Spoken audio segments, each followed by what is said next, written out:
Thank you for joining us. You're all welcome to H Light Investments Partners Company. My name is Maggie, and today we have our managing director as the guest. He's a passionate young man in changing people's financial status by helping them identify within themselves the gaps that can maximize their growth. So, sir, you're welcome. We are going to be asking you one or two questions, so we'll need to learn from you. Oh, thank you so much. Those are very kind words from you, Maggie. It's a pleasure to be here with you. Thank you. So, Julius, our first question is, you are a big fan of saving. Why should one consider saving to accumulating capital rather than borrowing to start up a business? Thank you so much.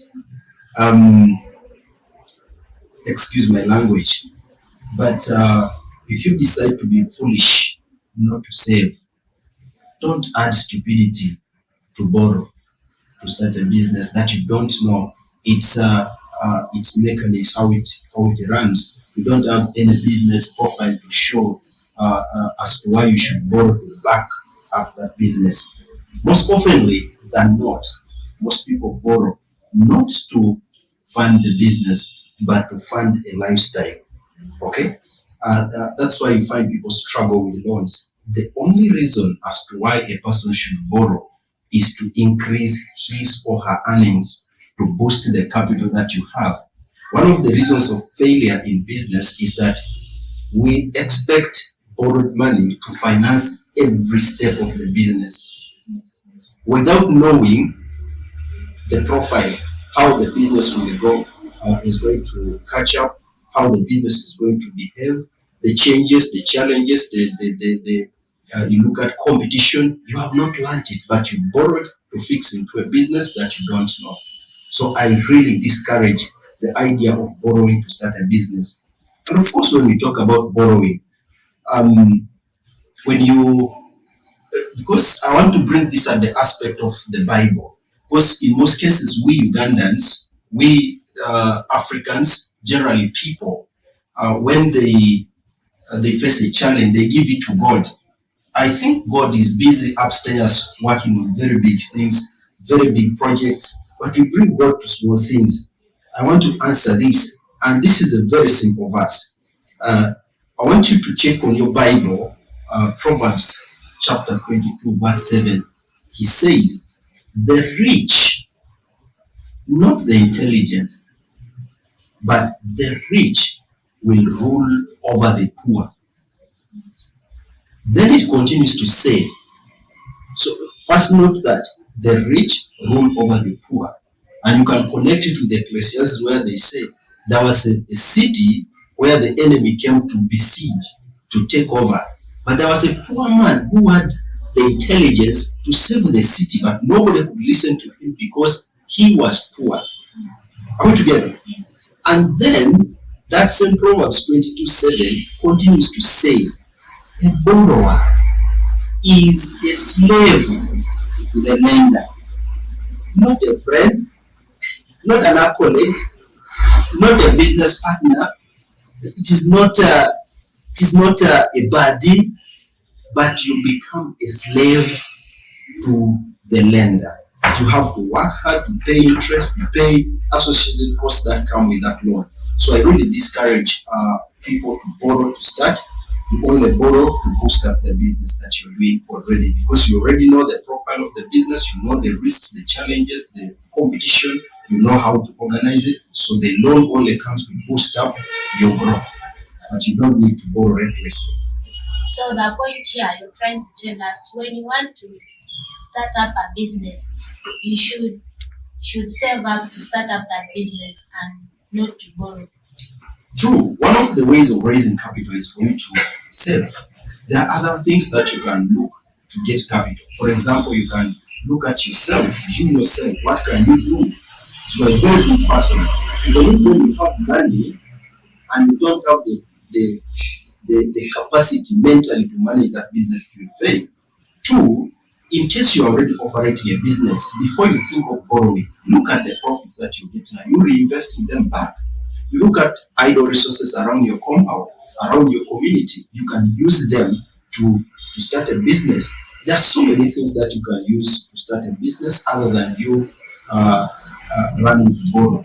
There is also supplier credit. You can visit suppliers and have a good relationship. They can credit you things and you pay back later. So those are other sources of capital. So for you to start, there are other ways to start other than borrowing to start. You only borrow to boost up what is already going on. Thank you so much. I think I've got something from there. So our next question to our managing director is how can one manage to start saving while having so many responsibilities and debts with a small earning? Thank you so much. This needs really such a big time, but within the ample one that we have. First, uh, there is a gentleman called Dave Ramsey. Dave says that recognizing where you are is the first point. And if you are in debt, the first thing that you need to start doing is to stop borrowing. Stop borrowing. That is issue number one. Secondly, create time to speak to the people that you have borrowed from, your lenders, and tell them this is the financial state I am in, this is the earning that I have. Can we restructure? Once you handle your lenders well, they will trust you other than you hiding from them. That is the first thing. So when you are in debt, how do you start saving? There are two things that I would suggest you to do. One, you increase your earnings, learn a new skill, become more valuable in your company, whatever at your position that you're in, become valuable that the boss of that company can easily promote you and give you a better pay. That is one. Also look at the other skills that you have within your line of operations. Can you do something small to sell to your colleagues at work? You can make snacks, you can do an additional, you can have additional skill to earn more. Second, which is always painful, you cut down on your costs such that you create money. There is no excuse for you to say that you cannot save so long as you're earning. There is no seed that is as big as my hand. It is very small, but once you keep putting aside, it grows. Okay?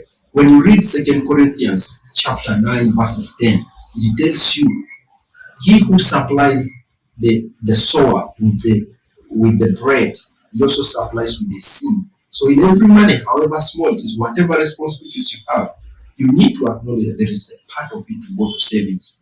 So you reduce your expenditure. Some of you, I was with a friend recently. I discovered that, and he didn't know. I told him, can we go down on your lifestyle? We realized that 40% of his salary goes to his landlord. How to get? So you need to change. Sometimes change on your lifestyle. Where are you renting? What kind of transport are you using? You have to humble yourself and say, this is the situation I am in. I need to get out of it. What steps can I take? Reduce on your lifestyle, on your expenditure, and then the second one, increase on your income. Those are the two things that can help you to start saving, even when you're in a debt. And of course, there's no other way to, other than paying off the debt. You need to start paying it. There is no other way. That's the only way. Thank you so much for that. Our think the last question that we have is, if one has accumulated capital, how can he or she identify the right investment or business? Because sometimes we might be able to save, we save successfully, and then later when you have that money, you get confused. You'll be like, what can I do with this? What can I do with this? Is this better?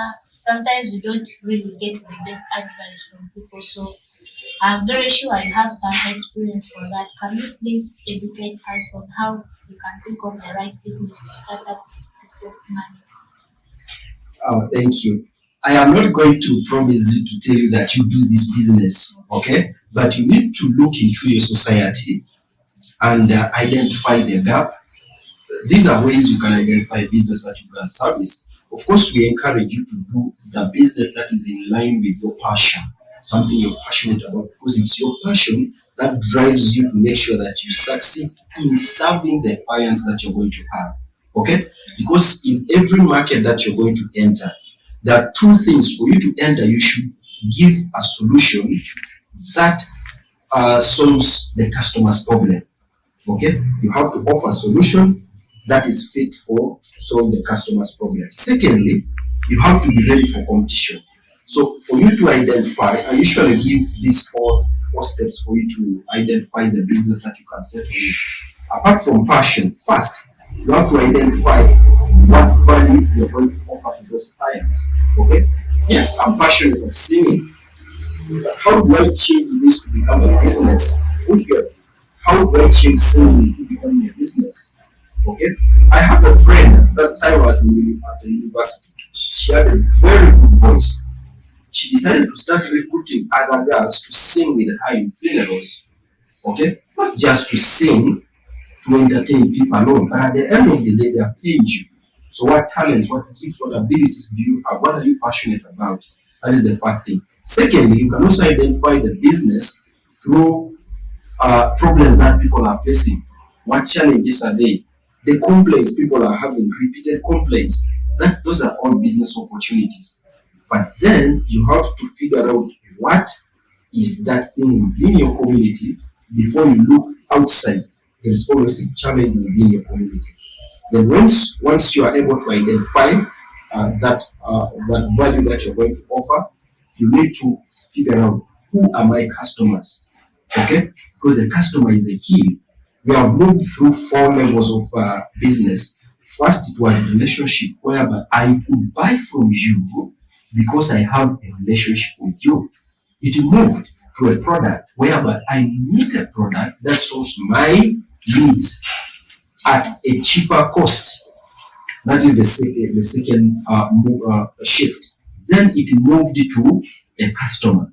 Today, the most important person in a business is a customer. If you are able to serve your customer, you will get repeat business, you will get referrals. So you need to make sure that you identify what kind of people are you going, what kind of clientele are you going to service. And once you service them, find a way to convert those people to become your clients. Okay? It is one thing for you to identify that group of people need my service. But it's another thing to have them actually give you the money to become your clients. And once they become your clients, make sure that you retain them, because it's easier for you to sell to the available customers who already know you, who already know your product, they've experienced the good of your product or your service, other than looking for a new customer who has not yet tested. So you revolve around those areas and you'll be able to identify an opportunity to do that. But of course, there are investment vehicles. You can talk about treasury bills, there are unit trusts, there are savings companies like HLite. We help you manage your savings and grow it. You can be with us and we'll be able to help you. Thank you so much for giving us answers to this question. So as we conclude, I need you to give us advice on, most especially on us the young people, who are saving and starting to live our own lives, like starting our own things. So I don't know what advice you can give us as young people, most especially because here in Uganda right now, I think young people are the most affected when it comes to financial status. So any advice to us, the young people? Thank you. To all the young people out there, you need to wake up. Most of us are sleeping. You need to wake up and become alert to the opportunities available. You just need to wake up. Wherever you are, whatever amount of money you have, you can start servicing a certain clientele. You yourself, you can do something. Nobody will give you money because you're young. Everybody will give you business if you are able to solve their problem. So identify the problem you can start solving as a young person, and there is no excuse. These are all excuses. I am young, I don't have capital, I am an orphan, I come from a poor family. Those are all excuses. You have to put that aside and move into the future. And by the way, excuses are valid, but they will not give you progress. They will only give you an emotion. And excuses, these are things that explain somebody's inability to do something or inability to take action, and they're legit. When somebody tells you, I don't have capital, yeah, stop throwing pity parties for yourselves. You are young, you are energetic, you have the brains. Get into the private sector. Don't wait for pity. Don't wait for jobs. Create a job for yourself and start creating value for your customers. Trust me, I will not promise you that it's going to be easy, but it's going to be worth the trying and the journey that you will take. That's my advice to the young people. Thank you so much, sir, for giving us your time. We are so much glad. Thank you, everyone, for taking the opportunity to have this time with us. We hope to bring you more as time goes on. Thank you.